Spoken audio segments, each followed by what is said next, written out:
there, everybody, and welcome back for another Map Monday.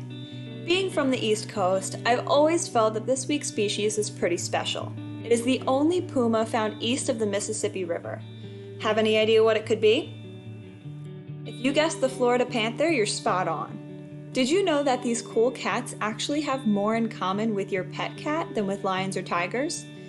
Besides enjoying a good nap in the warm sun, the panther also lacks the muscles to roar.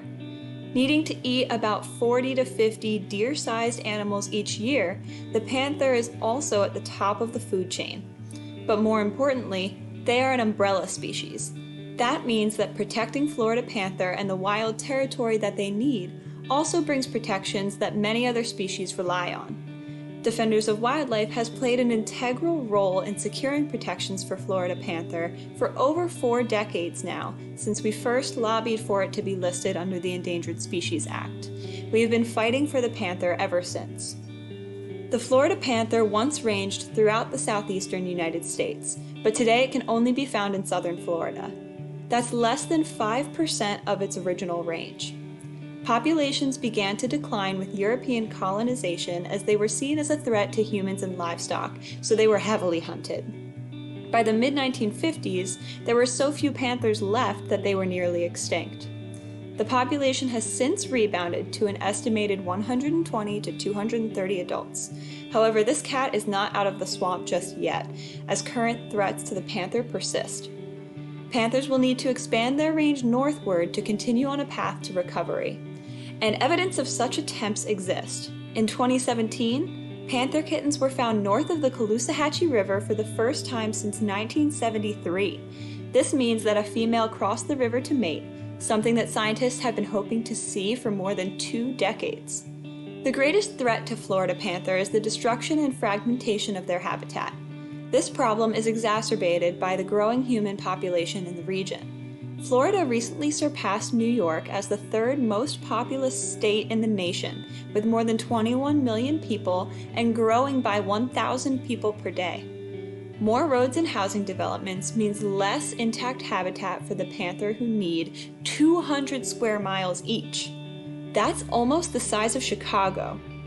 Additionally, roads lead to the largest human cause of panther mortality: vehicle collisions.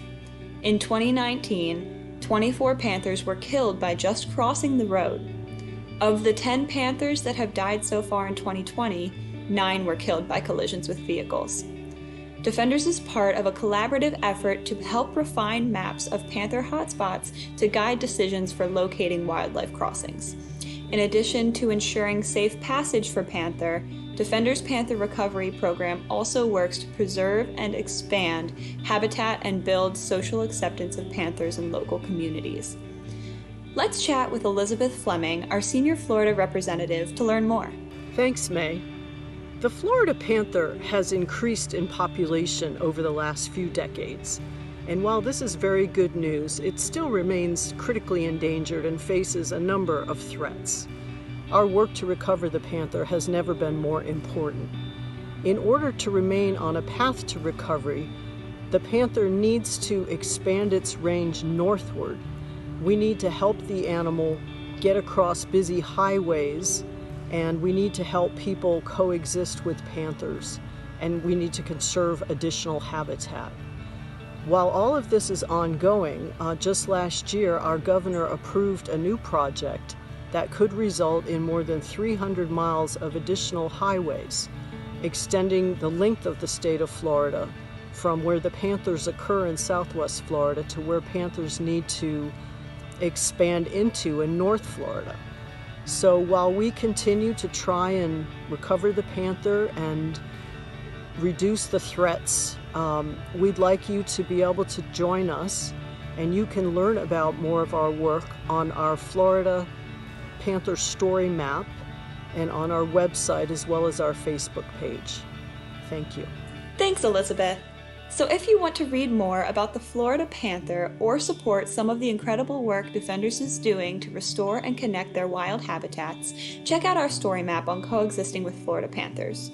You can also check out Defenders' webpage for all updates to Florida panther efforts.